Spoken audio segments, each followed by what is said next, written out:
Hey guys, coming at you with another gameplay today, and I have a topic to discuss, and it is how to be a team player and why you should be a team player.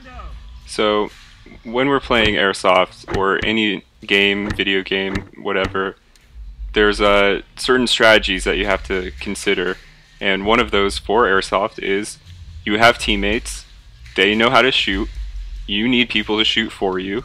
So work together. In a lot of games there's objectives.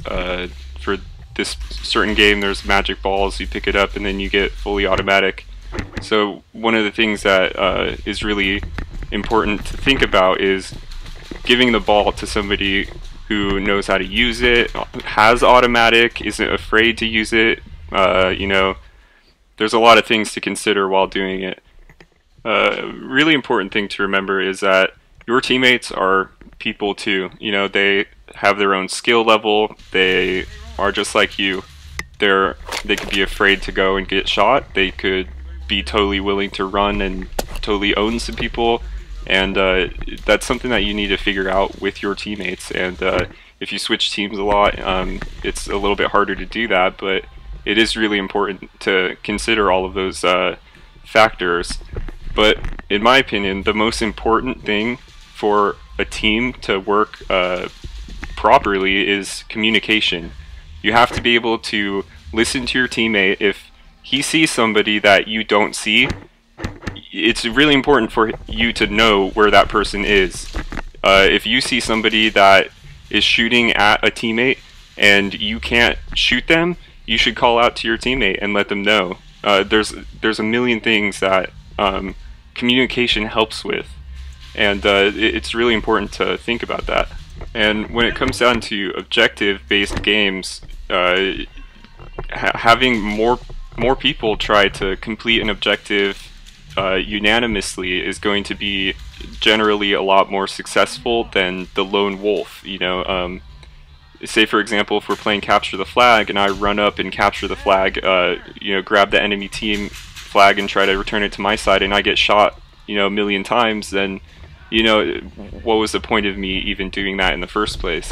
I think it's a lot better and more enjoyable and more fun to talk to your team, say I'll run up, I'll go grab the flag, I need somebody to cover me. And if they aren't okay with that, you need to change your plan to accommodate for them.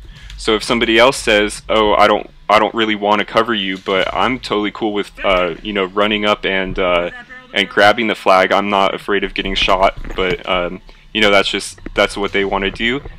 I highly recommend that you listen to that and you change your plan to accommodate for that.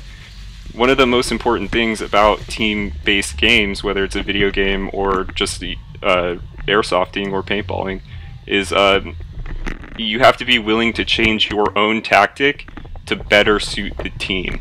So if you are that person that wants to run up all the time and go kill everybody, but the rest of your team stays back all the time and you're going up all by yourself, then it's really important for you to identify what your team is doing and change your tactic.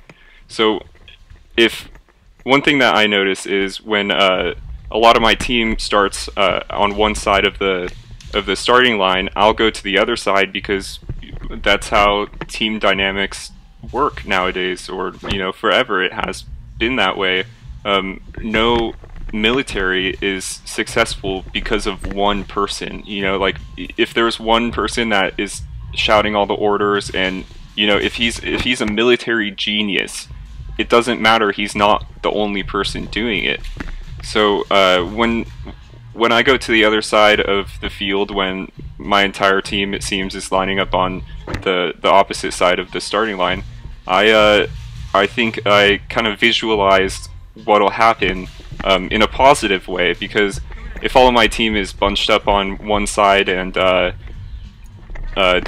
opposite team can push up on the side that they're not on, then my team is going to be surrounded. We're going to have to fight people from multiple angles, and that's just not a very beneficial strategy to undertake. So one of the things that I think is the most important is not only identifying when something like that happens on your team, but also being able to communicate to your team what is happening. Because I've met a lot of people while airsofting, and I honestly do believe that letting them know like what you're thinking is the most important factor into having a successful team or a successful game. Because at the end of the day, you're on the same team, and you guys need to work together and have fun together, and win. And that's why communication and teamwork is more important than being a lone wolf.